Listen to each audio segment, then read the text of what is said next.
Okay, imagine the atmosphere for just a second. You can hear the low hum of ancient lyres. There's this hot breeze rustling through olive leaves, and then the sharp call of an owl just cuts through the night.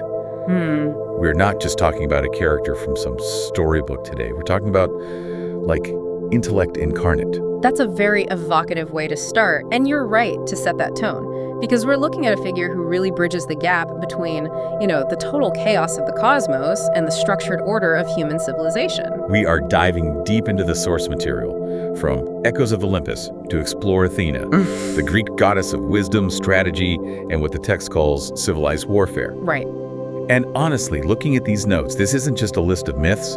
It feels like we're trying to understand how the ancient Greeks actually personified the concept of thought itself. Like, if you could turn the human brain into a person, it would be her. That really is the mission of this deep dive, to get that Athena isn't just a statue in a museum. She represents a very specific human capability. The ability to pause, to think, and then to execute with precision. She is the glaucopus, that owl-eyed gaze that just pierces right through deception. I want to jump right into that execution with precision part, because her origin story is, it's messy. It is arguably one of the most metal things in all of mythology. Oh, absolutely. And it's certainly the most specific and probably the most painful headache ever recorded. A headache for the ages, quite literally. So we have to start with the girth. Most gods have a somewhat normal delivery, or as normal as gods get. Athena, not so much. She bursts out of her father's forehead. Fully armored, shouting a war cry. It's a graphic image, isn't it? But to understand why, we have to look at the backstory in Hesiod's Theogony. You can't just start with the head splitting. You have to understand the prophecy. It starts with Zeus, king of the gods, and his first wife, Metis. Now, Metis wasn't just any titaness. She was the embodiment of cunning intelligence. Okay, so you've got the king of power married to the goddess of smarts. Sounds like a power couple. You'd think so. But then Zeus hears this prophecy that Metis is going to have a child that will overthrow him, just like he overthrew his own father, Cronus. And his solution is, well, it's not divorce. He just swallows his pregnant wife whole. It is the ultimate act of paranoia and, patriarchal control. He literally consumes cunning intelligence to make it a part of himself. It's a very disturbing image, but symbolically it's crucial. Why crucial? Zeus realizes that raw power, lightning bolts, and thunder, that's not enough to rule forever. He needs that internal wisdom. He needs to integrate the cunning. But wisdom isn't exactly something you can digest like a sandwich. No, and that is the key insight here. Wisdom cannot be suppressed. Inside Zeus, Metis is still active. She actually starts forging armor for her unborn daughter. Which is just, that's wild to think about. She's hammering away at a breastplate inside his stomach. Essentially, yeah. And this causes Zeus this excruciating pain, like a constant thunder inside his head. He's desperate. So he calls for Hephaestus, the god of the forge. And the solution is not a pill, it's a double-headed axe. Hephaestus splits Zeus's skull open. He does, to relieve the pressure. Okay. And out springs Athena. And she comes out ready, holding a spear, wearing armor, and she lets out this cry that shakes the cosmos, the earth quakes, the seas roil. But the symbolism is what's so fascinating. Okay. You have the axe of Hephaestus, which represents the painful necessity of creation. You can't have wisdom without, breaking open the skull, so to speak. It's like the ultimate aha moment, but violent. It suggests that a new idea, a really revolutionary thought, is actually a painful, disruptive event. It doesn't just gently appear. It breaks things on its way out, exactly. And if you want to connect this to later psychological theories, someone like Carl Jung would see this as the emergence of the anima. The feminine aspect within the masculine psyche, bursting forth to bring balance. Athena combines the sovereign power of her father with the cunning intellect of her mother. So she's a blend. Not just raw power like Zeus, and not just subtle trickery like Metis. She's both. She is power directed by intelligence. And the key takeaway here is that wisdom is forged in adversity. It comes out of the head, ready for battle. Notice she isn't born as a baby. Wisdom doesn't stumble around. It arrives fully formed, ready to defend itself. That makes sense. Okay, so that explains why she's such a powerhouse. But I want to get into the names. The Greeks had all these epithets, these titles for her, and they aren't just fancy nicknames. They really break down her personality. They do. They function almost like a prism, separating her character into different beams of light. And one of the big ones is Pallas Athena. I always just thought that was her first name, like Mary Jane or something. Yeah. It's a common misconception.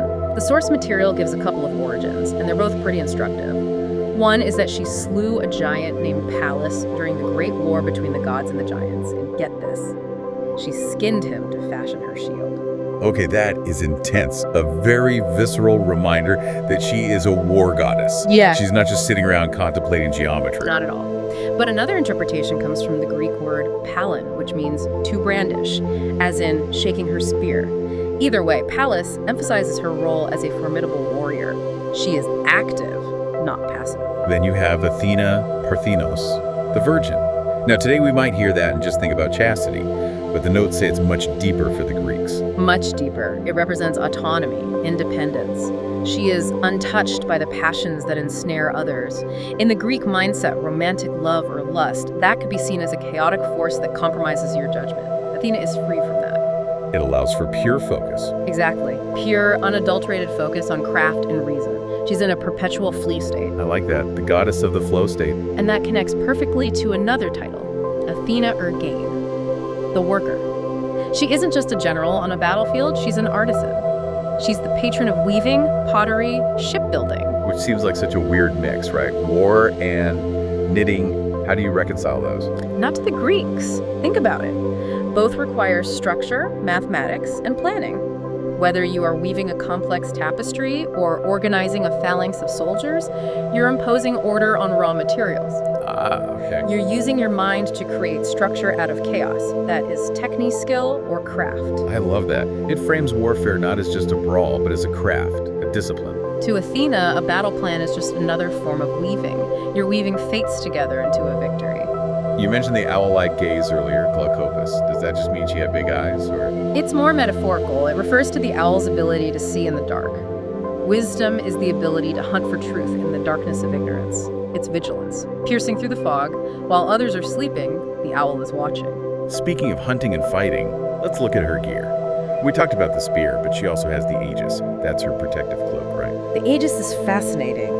It's imbued with Zeus's power. It literally radiates terror when shaken. It's fringed with serpents, and famously, it bears the head of Medusa. The ultimate do not mess with me accessory. Right, it wards off evil. Yeah. But notice the balance. The spear is a tool of precision and defense, not rage. And the aegis is for protection. It's a very contained, disciplined loadout. She isn't covered in spikes, she's covered in authority. And that discipline brings us to a major comparison. You can't really understand Athena without looking at the other war god. Ares. Ares. The contrast is just stark. It is. Ares represents the bloodlust of war. The frenzied melees. He's the adrenaline, the scream of battle, the animalistic side of conflict. He is violence itself. The text mentions he gets humiliated a lot in the myths, like Athena knocks him down with a stone in the Iliad. She does, and that is a symbolic victory. It's the victory of the tactical mind over berserker rage. Athena is the general, Ares is the brawler. Okay. In that scene in the Iliad, Ares comes at her screaming, basically. Athena just steps back, picks up a boundary stone, a symbol of order, and just drops him. That is such a flex. I don't even need my spear, I'll just use this rock. It shows that intelligence beats brute force every time. So if Ares is about destruction, Athena's goal in war is resolution. That's the key difference. So she's fighting to restore order. Yes, her warfare is civilized because it has an objective beyond just violence. It reminds me of that quote, war is politics by other means. Athena seems to get that. She absolutely does. And the source material points out this duality mirrors Plato's Republic. He argued that the guardians of a city need Ares' courage. You need that fire. But it has to be tempered by Athena's prudence. You need both, but Athena has to be in charge. Precisely. You don't want the berserker running the Pentagon. You want the strategist. So she's a smart, strategic warrior, but she's also a politician. There's this famous story about the contest for Athens. The city's founding myth. It's a competition between her and Poseidon for the vote of the citizens. And Poseidon goes first. He strikes the Acropolis with his trident. Bam. And what happens? He creates a saltwater spring. Now, it is incredibly impressive, a miraculous display of elemental power. But the water is undrinkable. It's flashy but useless. Exactly. It's spectacular, but it doesn't sustain life. Then Athena steps up. She doesn't do anything explosive. She simply kneels and plants an olive tree. It seems so underwhelming in comparison, but the crowd loved it. They voted for her. Because think about what an olive tree actually offers a civilization. It provides food, oil for light and cooking, wood. It supports an economy. It's the ultimate sustainable resource. It is. The olive tree symbolizes peace, fertility, and endurance. The verdict was clear. The Greeks valued utility over spectacle. That's a huge statement. Civilization isn't built on raw power, it's built on agriculture and economics. And that's why Athens became the center of philosophy. They chose the mind over the muscle. So she wins the city, gets the Parthenon. But she doesn't just sit on Olympus collecting worship. She's active, a mentor. The sources list a who's who of heroes she helped. Odysseus, Perseus, Heracles. But notice how she helps them. That's the critical part. She never does the work for them. Right, she doesn't just swoop in and zap the bad guys. No, with Odysseus, she acts as a compass for his wits. She favors him because he's cunning, and she just sharpens that. With Perseus, she didn't kill Medusa for him, she gave him the reflective shield. I want to pause on that shield. Why is that specific tool so important? Why not just a bigger sword? Think about what Medusa represents. Horror, paralysis. You can't look at the horror of the world directly, or it destroys you, it turns you to stone. Right. Athena teaches Perseus to use the shield to look at the reflection. It's about dealing with the problem by analyzing it, by mediating it through intellect rather than just raw confrontation. That is so profound. It's about detachment. You have to step back to solve the problem. Exactly. The mind lets you handle dangerous things without being consumed by them. She empowers the hero. She's the ultimate coach. Divine help comes to those who think. She favors the prudent. But there's another role she plays that I think is arguably even more important. The judge. Yeah. In the Oresteia. This feels like the moment she becomes a true pillar of civilization. Yes. Aeschylus's trilogy. This is where mythology meets political science. It's huge. So set the scene. You have Orestes, and he is in a lot of trouble. Orestes is in a terrible bind. He's killed his mother to avenge his father. It's a messy, bloody cycle of vendetta. And the Furies, these ancient, primal spirits of vengeance, are chasing him. They want blood for blood. The old eye for an eye system. Which is endless. But Athena intervenes.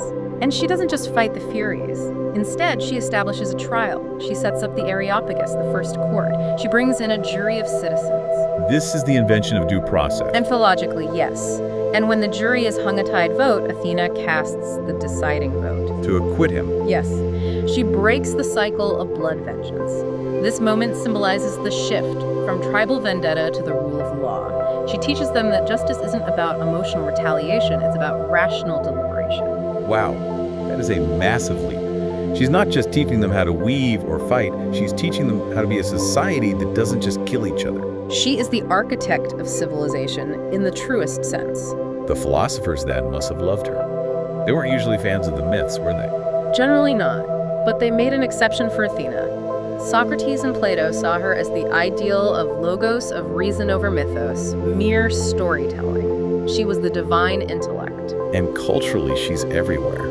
She invented the bridle for horses, the plow for the earth, tools of control, right? Yes, harnessing nature for human benefit. The taming force. She even invented the flute. But then she threw it away. That's such a funny detail. She did. The myth says she saw her reflection in a stream while playing and didn't like how puffing her cheeks distorted her face. That is so relatable. I don't look good doing this, I'm out. It sounds like vanity, but the philosopher saw it differently. It reinforces her commitment to composure. She is never out of control, even for art. Passion shouldn't distort the rational self. We touched on Jung earlier, but what about Freud? How did he see the goddess of wisdom?